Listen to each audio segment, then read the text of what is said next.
Bismillahirrahmanirrahim.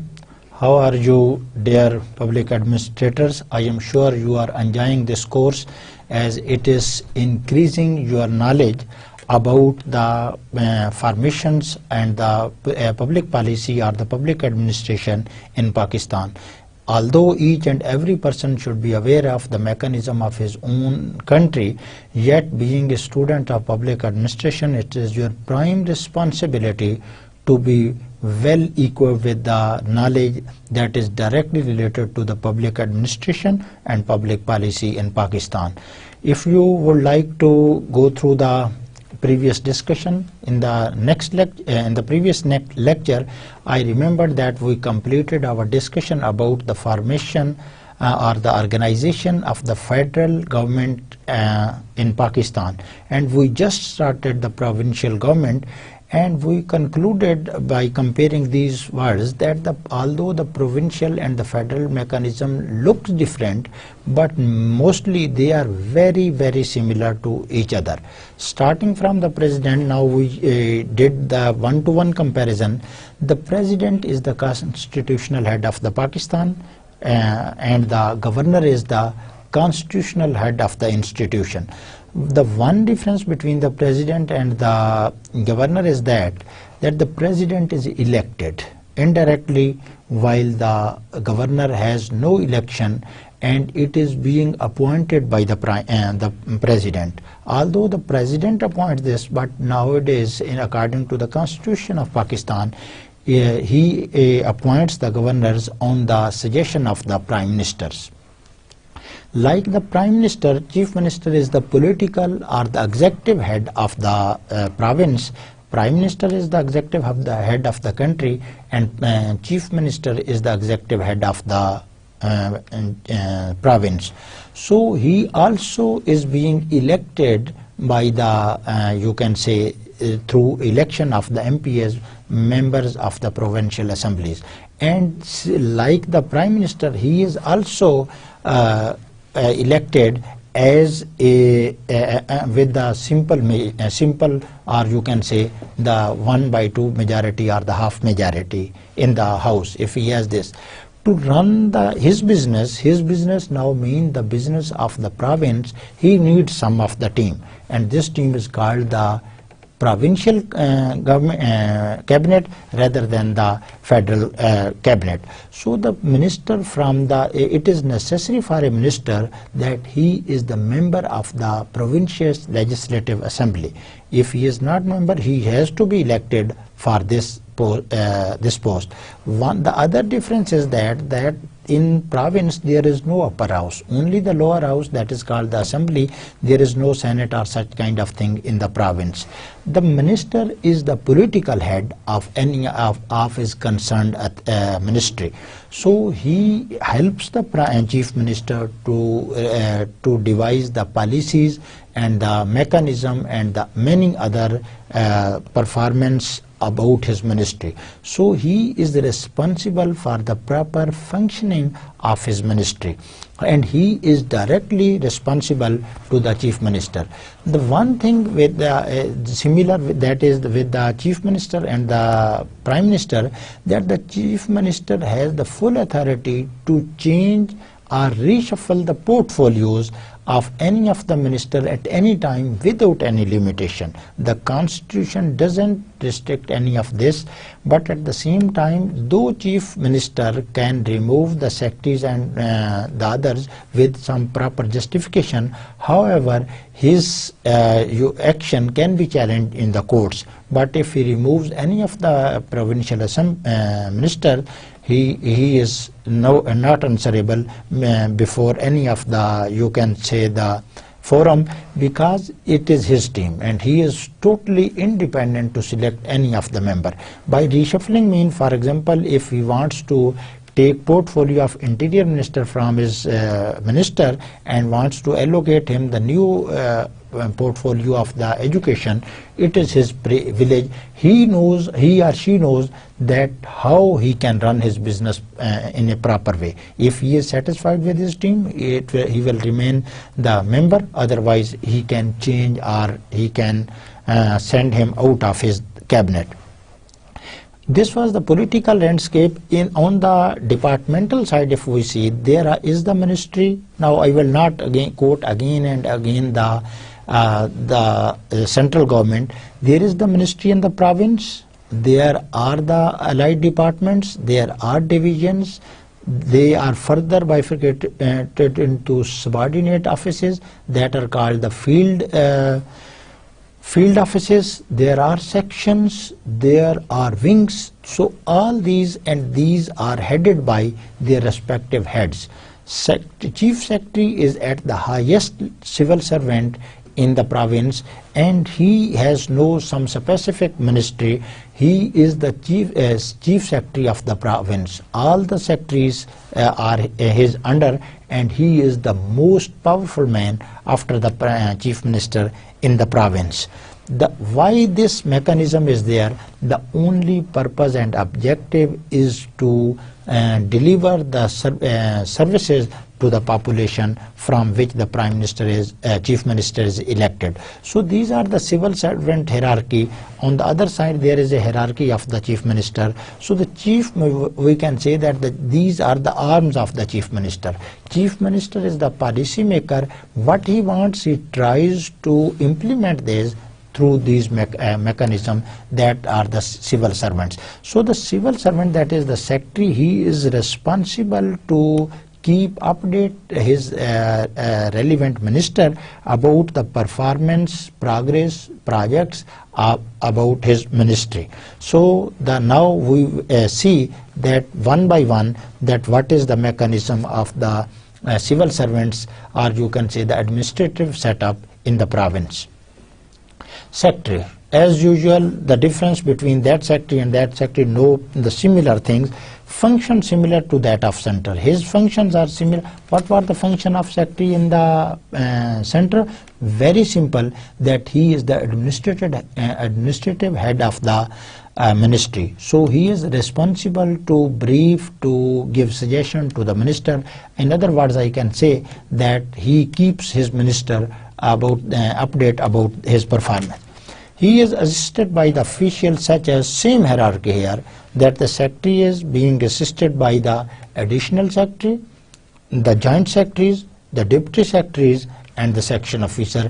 These are all the different layers of the administration mechanism, and they all are there to assist the secretary, that is their head. This is the same situation in army. For example, there is the chief of the army staff, there are the lieutenant general, there are the brigadiers, there are the major generals, brigadiers, there are the colonels, there are majors, lieutenants, and this setup goes on. So similar mechanism is there. So in all the situation this exists. And under secretary or section officer may have to name. This is also called in some situation the under secretary and the section officer. Now board or commission. Now we are just departing from that discussion of the civil servants and the political landscape. Now we are talking about some of the other mechanism, that what are the board and commission. You have listened many names of the board. For example, that there is the Commission for Public Service Commission, there are board National Investment Board and National Investment Fund. So these are, we will see that what are the boards, what are the commission, what are the commonalities between this, and what are the differential that keeps a difference between this. A board or commission is a group of elected or appointed people to discharge collectively some public function. There is a public functions, and what are the board or commission? This is similar to that of board of directors. If you remember, we talked about the autonomous bodies. A board or commission is a group of elected. These members or the heads could be elected or they could be appointed, as we saw the example previously that they are appointed from the federal government. What is their purpose? Why they are elected and they are appointed? What is the purpose of their selection and to put them into some commission? There is to discharge collectively some public function. There are some public function that they have to perform this. For example, To recruit the people in the civil service is a public function. So there is Public Service Commission, there is Federal Public Service Commission. In all the province there are their respective Public Service Commission. For example, Punjab Public Service Commission, Sindh Public Service Commission, Balochistan Public Service Commission, and Khyber Pakhtunkhwa Public Service Commission. There is for the federal civil servants, there is Federal Public Service Commission. In board there is collective responsibility. Now difference start from here. Here we used these two words alternatively, and we did not differentiate between this because the objective and the target and the purpose of board, commission, and the board and commission is to just perform any of the public function. In board there is collective responsibility, no individual responsibility. For example, if anything goes wrong, it means that this is the responsibility of the board. One person cannot be held responsible for this. All persons are equally responsible for this. So in board there is collective responsibility of this. In commission there is also individual responsibility along with collective responsibility in discharging some public function, e.g. we will see that the Federal Public Service Commission. What is now, there is the difference between the commission. Here there is no individual responsibility in the board. There is no individual responsibility in the board, there is the collective responsibility. But in commission, there is the combination of both the responsibilities, that there is a collective responsibility of the commission as well as each member has his individual responsibility. The gallant, or you can say the major example for this is the Federal Public Service Commission. Kinds of boards. There are different kinds of board. For example, there are some of the administrative boards that run the functions of the WAPDA. What is the WAPDA? Water and Power Development Authority. It deals with the power supply that is nowadays under, you can say, the undersupplied to the nations, and many the boards or the administrative boards are trying to work out the circular debt and whatsoever the situation is. There are some of the administrative boards, they influence, they perform, they do the functioning of the that department, or you can say that institution, that is the WAPDA. There are some advisory board. For example, that the Council of Economic and Ideology, it has no function, it can only suggest. What is different between the advisory board, administrative board? They can perform, they can administrate, they can influence this. Their role is not suggestive, their role is administrative in this. In WAPDA, if there is administrative board, they can take the administrative decision to influence or to implement policies. In advisory board, there is Council of Islamic Ideology. So what is the role of Council of Islamic Ideology? Its role is only suggestive. It will suggest if the concerned authorities follow, well and good. If it is not followed, it cannot influence, it has no administrative power to influence the system. So for example, if any of the law is against the Islamic jurisdiction, or you can say the Islamic principle, Council of Islamic Ideology can mention, it can say, it can indicate that this is not according to the Islamic. But ultimately it will just suggest to the government that it can be reframed in this or that way, but still the ultimate the liability lies with the the elected representative, whether they follow or not. In Pakistan, it is not easy that they ignore the suggestion of the Council of Islamic Ideology. In Pakistan, they do have to follow, and according to the Constitution of Pakistan, no law can be made that is contradictory according to the teachings of the two major sources of Islam, Islamic knowledge, that are the Quran and the Sunnah. So on the similar basis, Council of Islamic Ideology scrutinize or analyze any of the law, that whether it is against or in within the directions of the Islamic law or jurisprudence.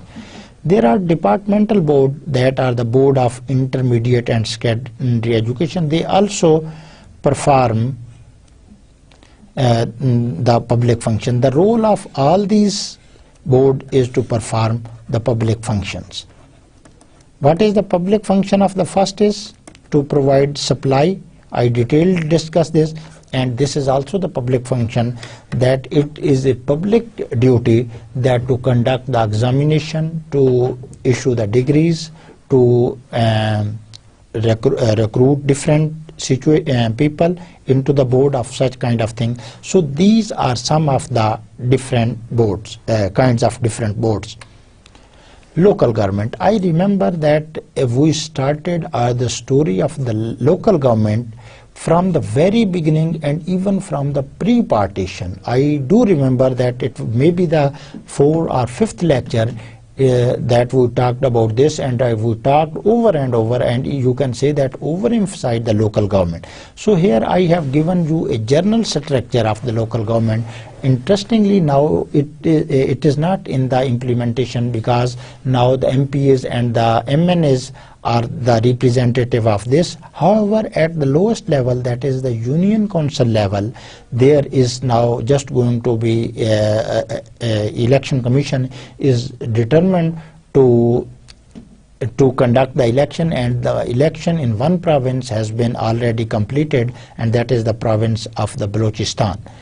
Under present devolution plan, now present means the devolution plan given by the Pervez Musharraf. Now in this government there is no role for the district Nazims and the Tehsil Nazim. However, it is necessary to learn about this. So I would like to say that the under devolution plan, not the present scenario, province is territorially divided into district. Yes, it is still valid that all the provinces are further divided into districts, tehsils and whatsoever. These are their territorial division. Otherwise there is no for this, just to make easy the administration of the province.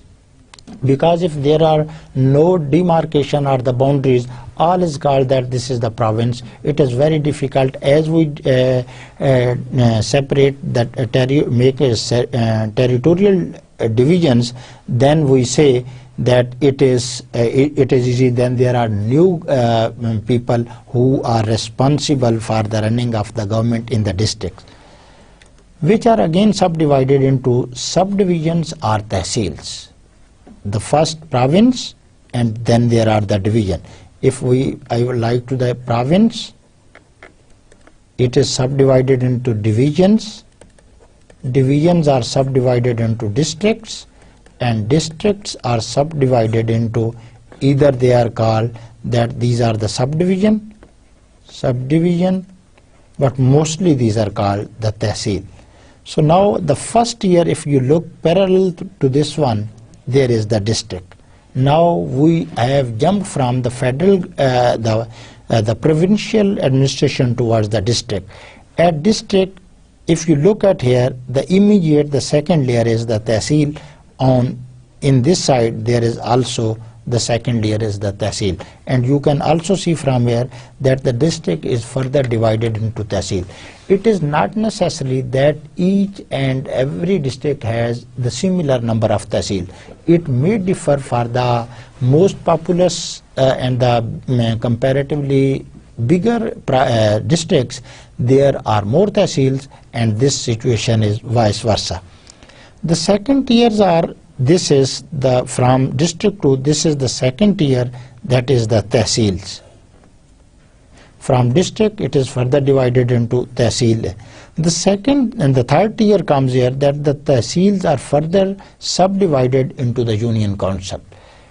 This is also union council, and district directly we can say that through they are divided into union council, because we can say there are how many union council in a district. It is simply we can say that this is so. This the tehsils, the third layer of this system is the union council, and on which what are the ingredients of the union council?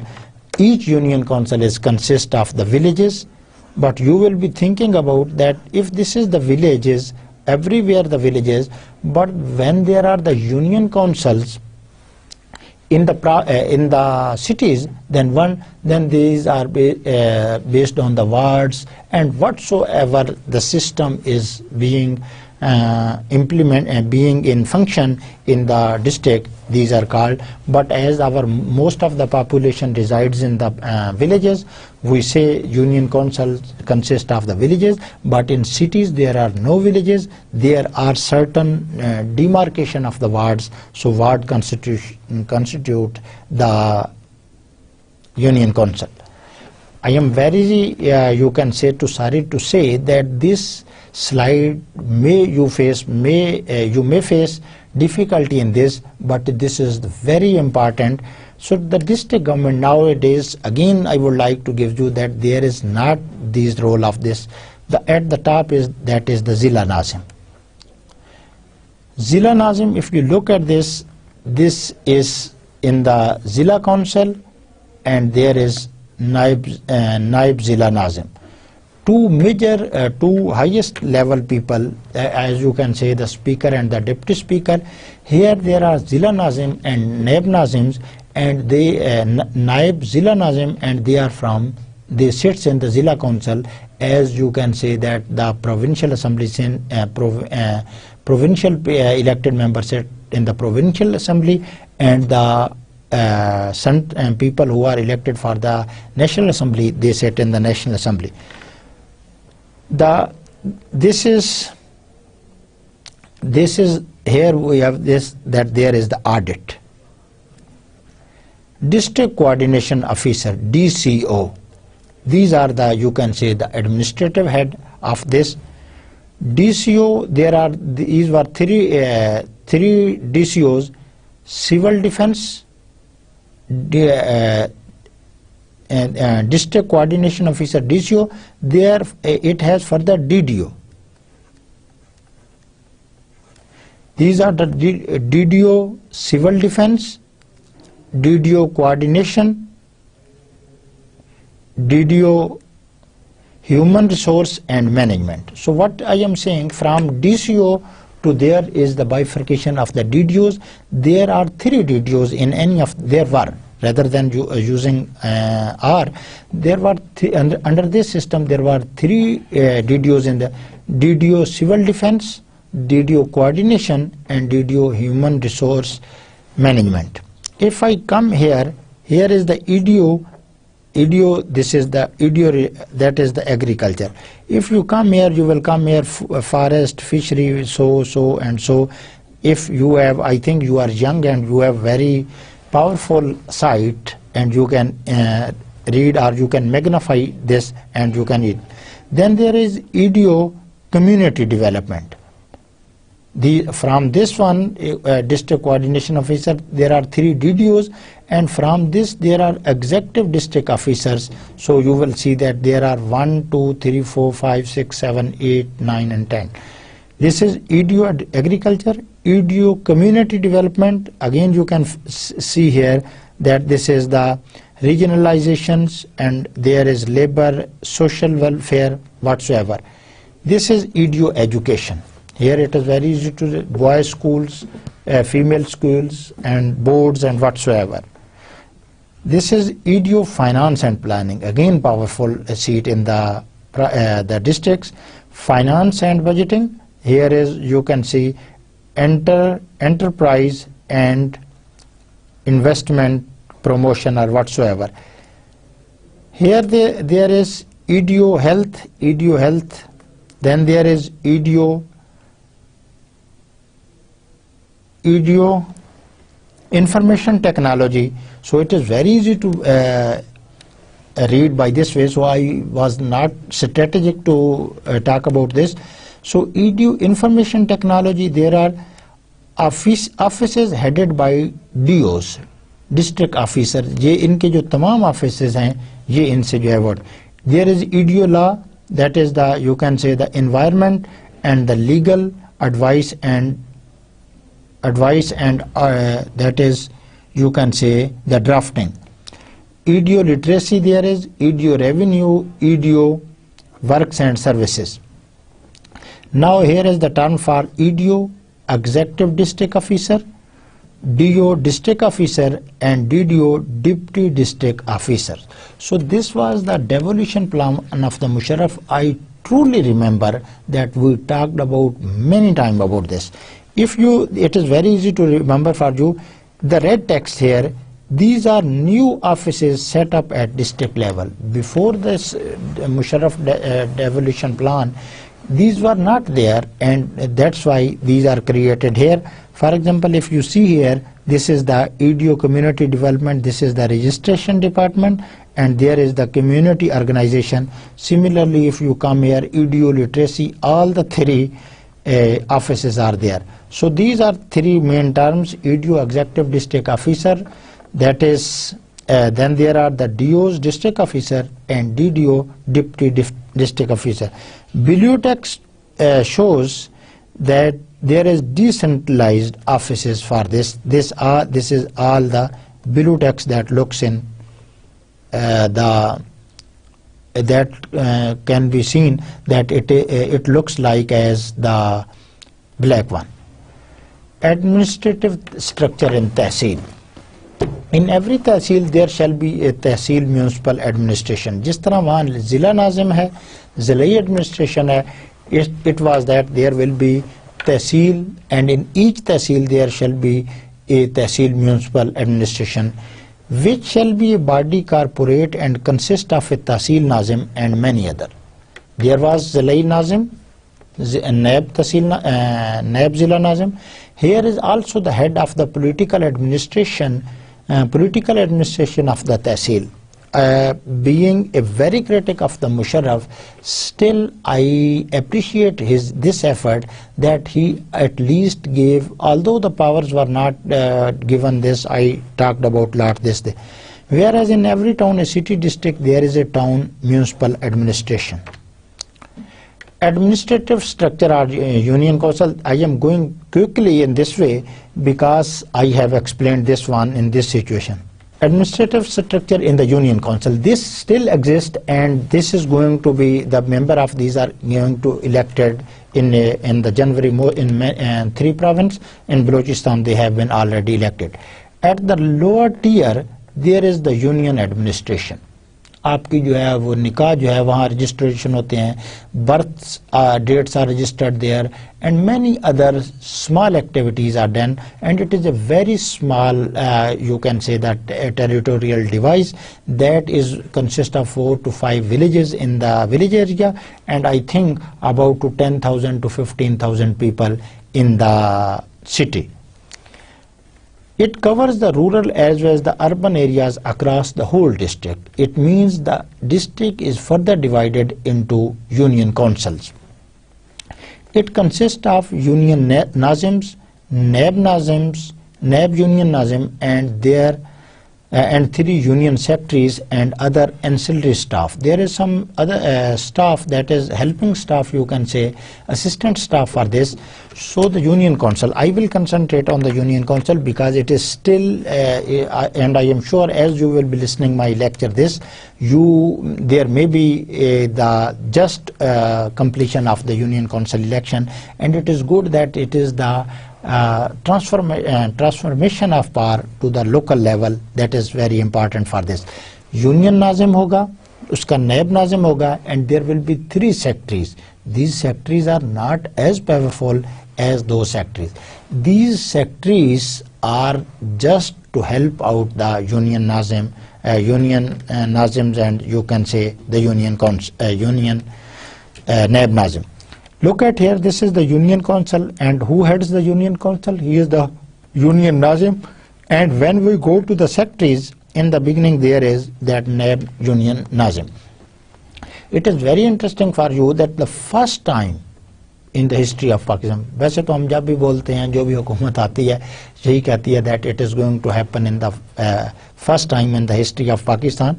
So the Naib Nazims, Union Nazim and the Naib Union Nazims, in the history of Pakistan, that now the election at the Union Council level are on the party basis. It is very good.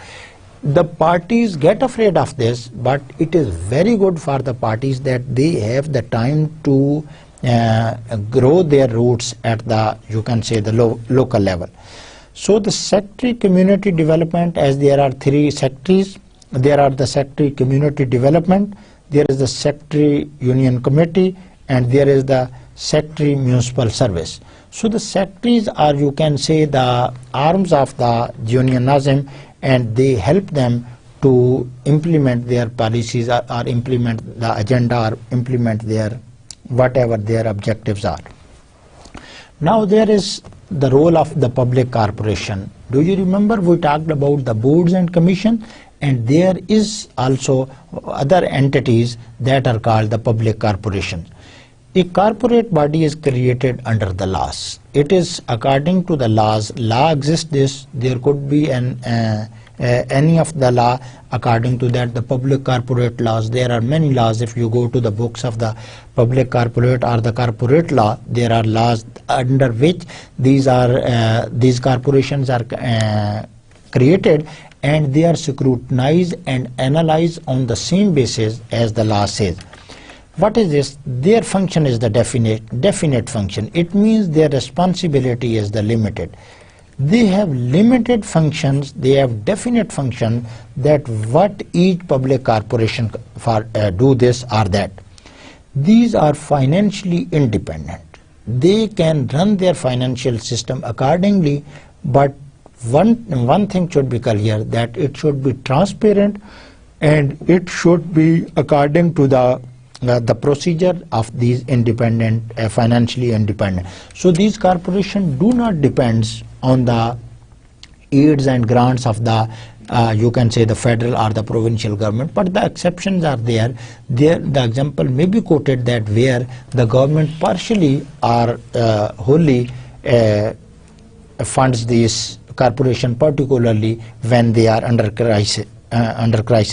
It is a business management for public ends. This is interesting, that the end is to get the public ends. Khidmat awam ki hai, but this is a new model of this, that as there is a model of this, the public institution, most of the time it is assumed and they are that they do not perform efficiently.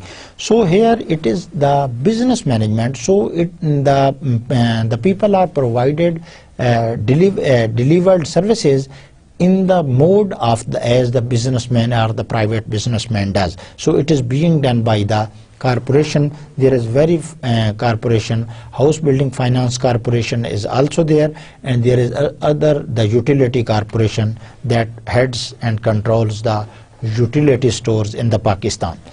Characteristics of the public corporation, that what could be the salient features or the, you can say, the characteristic.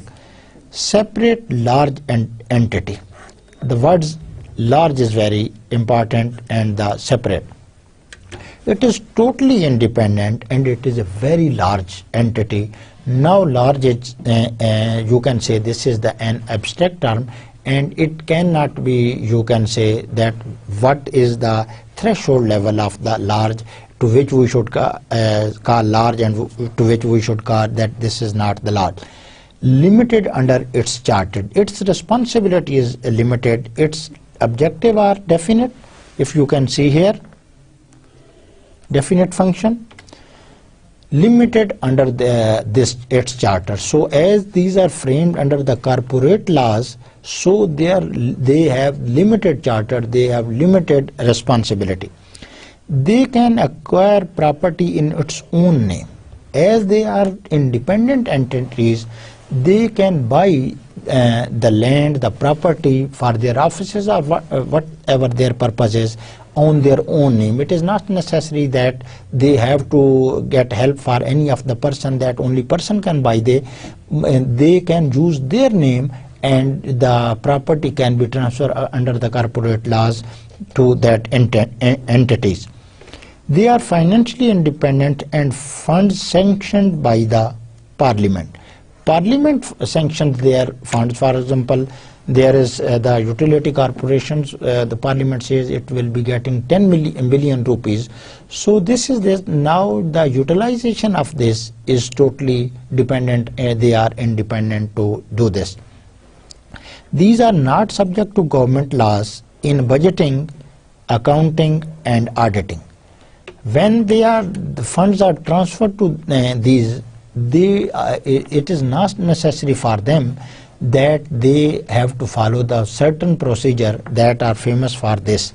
Here I can have to reframe this one, that they are independent in the situation that even they can sometimes generate their own resources. But as these are the public corporation, so government can help them on different occasion. So they when the funds are transferred, now they have their own internal criteria for the budgeting, accounting and auditing. But I would like to say again that although they have their internal issue of this, but it should be transparent and it should be the set standard of that corporation. They can recruit the independent people. When they have to make recruitment, definitely every corporation require human force, so they need the independent, they can recruit the people independent of any of the influence, but keeping the standard procedure. For example, if I call that the Pakistan Steel Mills is a public corporation, they, due to this independence that they can recruit this one, so the government influence this for the recruitment, although they are independent for this, yet the government have influence in the, particularly in the developing countries.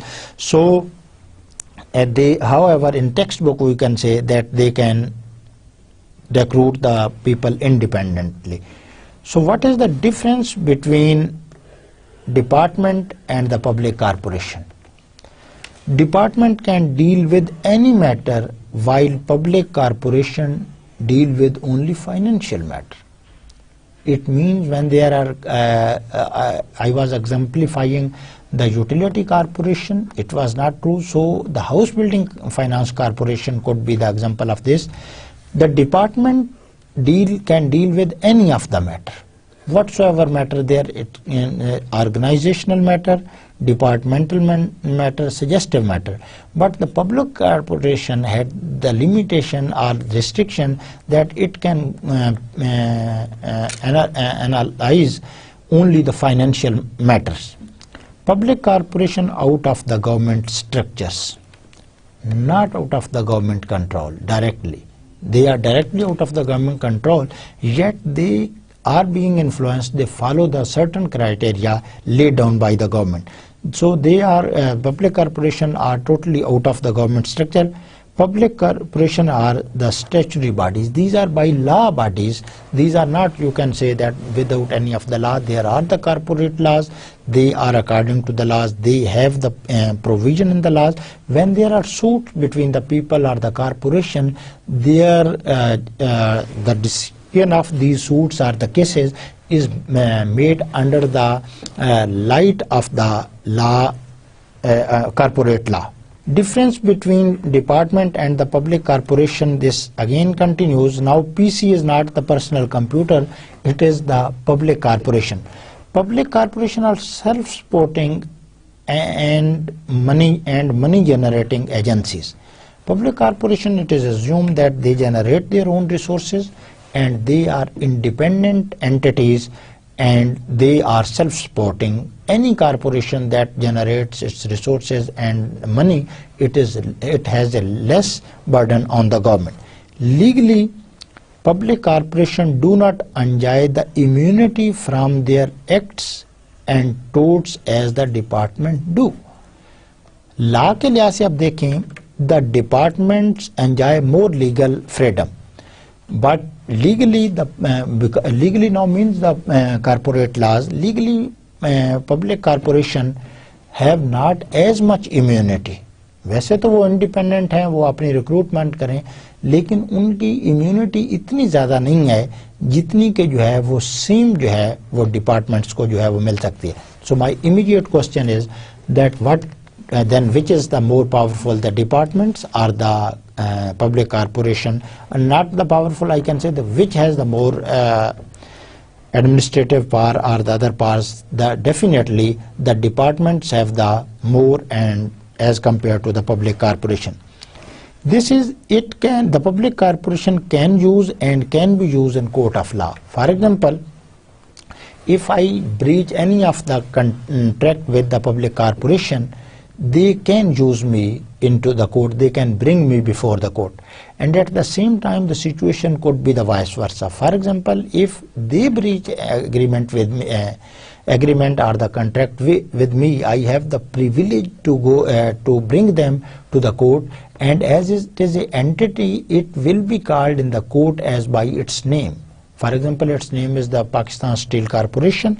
I can say this, you can say, according to the sensitivity of the analysis, the issue, the concerned authority should have to appear before the court. What are the examples of the public corporation? This is the PICIC, Pakistan Industrial Credit and Investment Corporation. This is the National Investment Trust, and this is also a corporation, public corporation, that is the Water and Power Development Authority. This should be here, A should be. So the difference between this and the department is that the departments enjoy more immunity. Ombudsman, another man that is part of the system, that is the ombudsman. There you can see, if you go visit the Islamabad, very near to the 0 point, there is an office of the ombudsman, जिसको आप जो है वफाकी मुतसिब आला का जो है वो नाम जो है वो दे सकते हैं. There are different names for the ombudsman. They, for example, he is also called the complaint officer, and he is also called the grievances man, as he addresses the grievances and he addresses the complaint of the people. His name, there are alternative name for the ombudsman. The office of the ombudsman was created established in the 1983. Who was the ruler of that time? The ruler of Pakistan was the President Ziaul Haq, and he issued a presidential order that led to the creation of the ombudsman department, or you can say the ombudsman post. Under the presidential order, it was a presidential order. Why there was the presidential order? Because there was no political government at that time. What was its entitled? The name of the presidential title was Establishment of the Office of the Wafaki Mutasib Order 1983. Ombudsman, it is in English, and in Urdu it is a Wafaki Mutasib that addresses the grievances of the people against any of the government, or you can say the other agency. So this was order was promulgated in 1983, and its name was the Establishment of the Office of the Wafaki Mutasib. In other countries, it is representative of the legislature. In Pakistan, the scenario is different. If we see the Scandinavian countries, we come to know that like the parliament, the senate, the president, the prime minister, the ministers, this is the part of the legislative. This is not the part of the judiciary. This is not part of the executive. But in Pakistan, to some extent, it is part of the judiciary. It acts as a judiciary. Its selection is different from a Supreme Court or the High Court judge. However, it also addresses, and we will see that whether he can issue a judgment. The case of Pakistan is totally different. In Pakistan, president appoints the mutasib. If it is a part of the legislature, फिर क्या होगा? It will be elected by the people directly or indirectly. If like Senate, it will be indirectly elected, and if like the National Assembly, it will be elected by the direct votes of the people. But in Pakistan, it is appointed by the president, but interestingly, it is appointed on the advice of the Prime Minister. So I again and again, when I say I am going to show that in the parliament form of government under the 1973 Constitution of Pakistan, the Prime Minister is the powerful man. He is the head of the machinery. He is the chief executive. However, ceremonially, all the appointments are done through the president, and it is on the suggestion of the Prime Minister. He is appointed. What is his duties or function? He is appointed to redress, rectify, and injustices done to person through malad. We will see this word, that what is this definition, that any person who is being inflicted upon any of the injustice, redresses, or injustices done to a person through malad. We will see that what is the malad, and it is if it is being done, it is the function, responsibility, jurisdiction of the ombudsman to redress and rectify these injustices. What is this malad? A decision, process, or commission which is contrary to law, regulation. Any decision, for example, my organization make a decision against me that is not according to the procedural code of my institution, it will be falling in the jurisdiction of malad. It will be called that this is the malad. There are two pronunciations for this. You can call it the malad. You can also call it that this is the malad. Process or commission, for example, if my promotion is due, I am denied. So what is this? I can go to the ombudsman because this is the malad. This is injustice to me. Any person in any of the corporation, public corporation, or wherever he is, he can go against this. Any of the decision, these things will be a process, decision or commission which is contrary to law or regulation. Agar to law or regulation ke mutabik hai, you can go for this. If unfortunately, if I am removed from the service and the central and the standard procedures are not followed, it is I can go to the ombudsman. Or is departure from the established practice. अगर जो standard practices दी गई हैं उसको follow नहीं किया गया है, I can approach the ombudsman. Or procedure unless it is bona fide or and for valid reason. बाज़ औक़ात procedure से भी हट जाया जाए. For example, if I make a huge blunder, now rather than if they follow the standard procedure, it may takes too much time.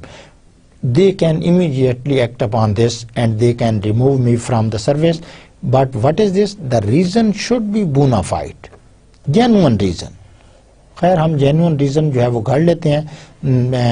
And there have been 4 times we have dissolved the assemblies, 2 of Benazir, 2 time the Nawaz Sharif, and we gave the valid reason that why they have done this or that.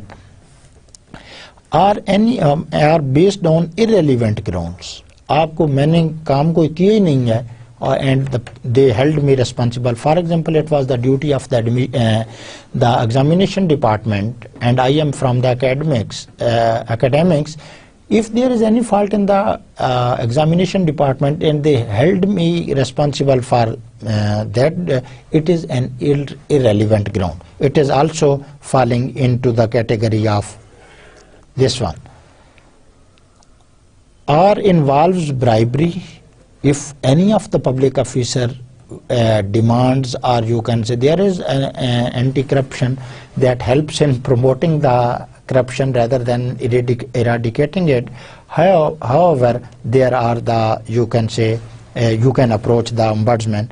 If there is favoritism, for example, now the people are going to the ombudsman. Now this is era of information and the people know about this. For example, if any of the institute make admissions of the students and one student finds that there is nepotism or the bribery or favoritism, he can approach to the ombudsman, and ombudsman will go through the whole process, and he will decide whether the complaint is true. And if the complaint is, he thinks that this is genuine, we will see in the next slide that what he can do this. Administrative access, एक आदमी अपनी jurisdiction से बाहर जाके जो है वो कोई डिसीजन लेता है, that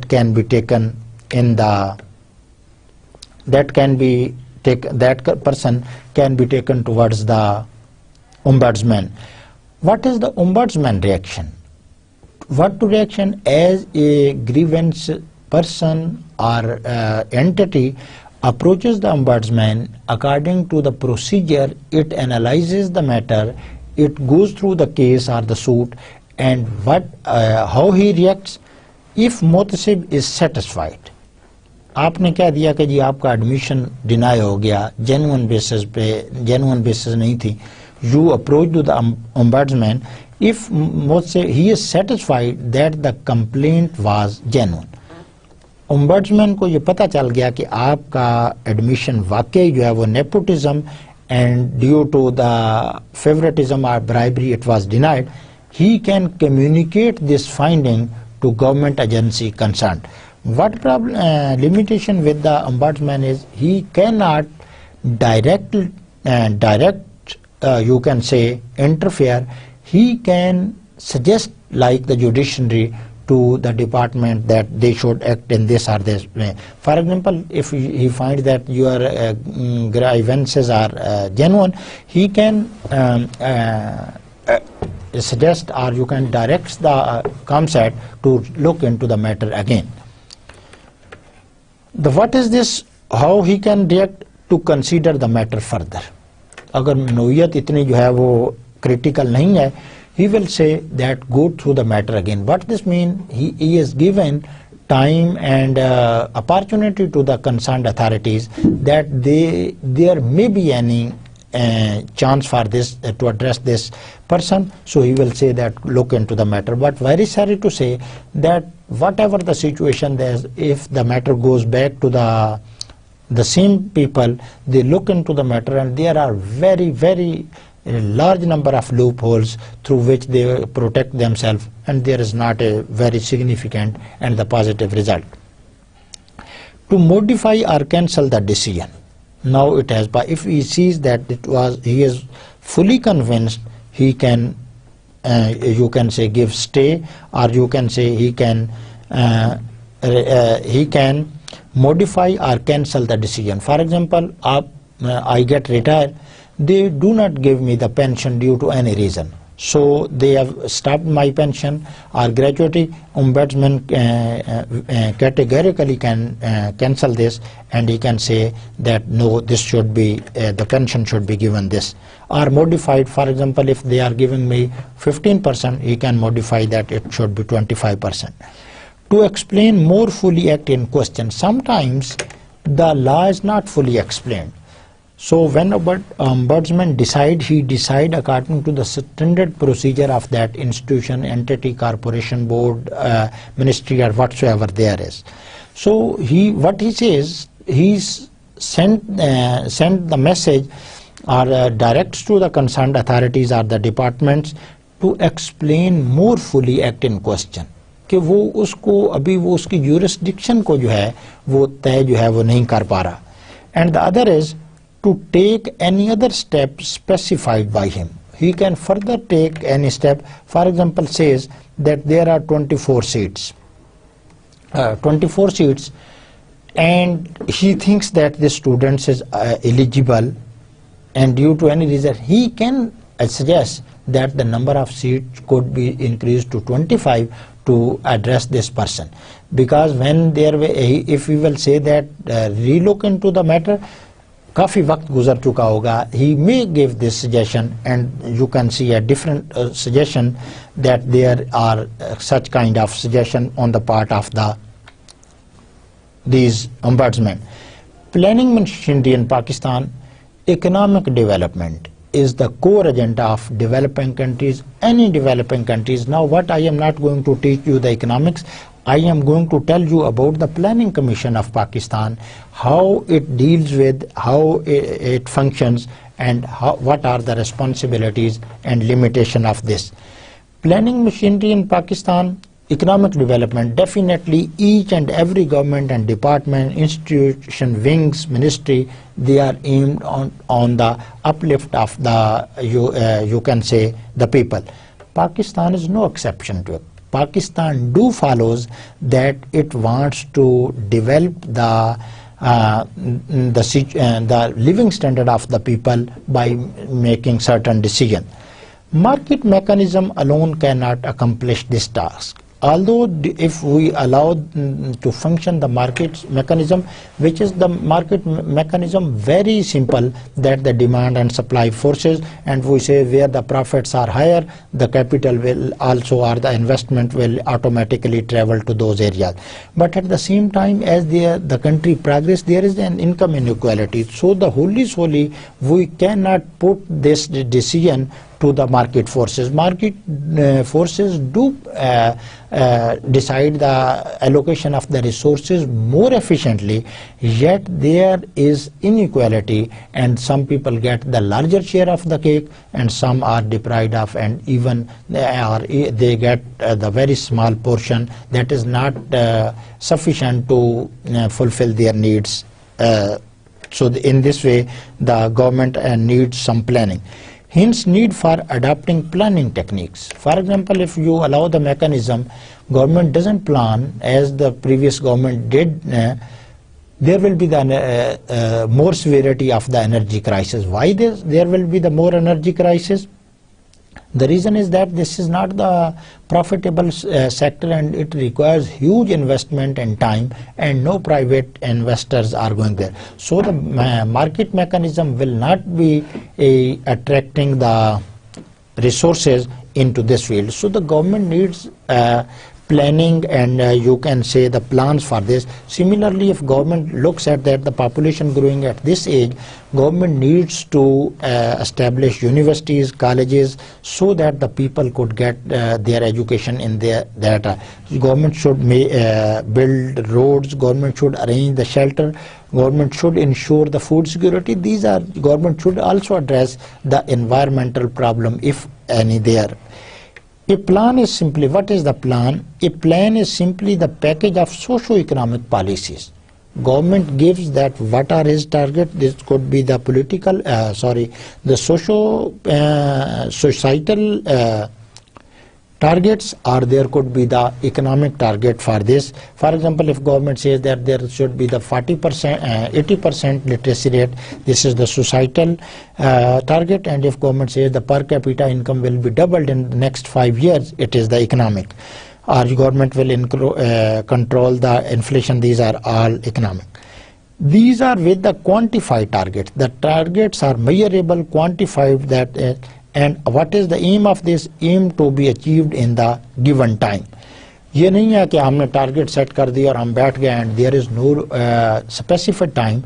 Time is specified there, and the plan is to be completed. It is aimed to be completed and expected to be completed within the given time. I think it is a time to brief of the lectures. How we proceed in this lecture? We started from the provincial hierarchy, the public service, the public servants or civil servants, and we saw that there is not much difference of the hierarchy between the central government and the provincial government. Then our discussion was some of the institution like the public corporation, the field, the attached departments, and the boards and the commission. We try to define to the minimum possible level, because we were not talking about the corporation laws and such kind of things. That however we try to differentiate on major grounds of this. After the provincial government and this, we also go through the district level mechanism. This is not implemented nowadays because the member of the provincial assemblies or the member of national assemblies, they are representative are now the Tehsil Nazim and the Zila Nazim. Although it is just I am supposing for this, there is no some specific offices that we can say that they are responsible for this or that. Through provincial and the national assembly, they are doing the same thing. Why I went through this was, the reason was this, that the union council, that is the lowest tier of this public administration. So we talked about this, that there are the union Naib Nazim, union deputy Naib Nazim, there are the 3 secretaries that help to carry out these commands. Then we talked about some different topic, that was the ombudsman. In the developed countries, it is the part of the legislature, it is being elected for this, but the Pakistan, the case is different. It is, you can say, the part of to some extent it is the part of the judiciary.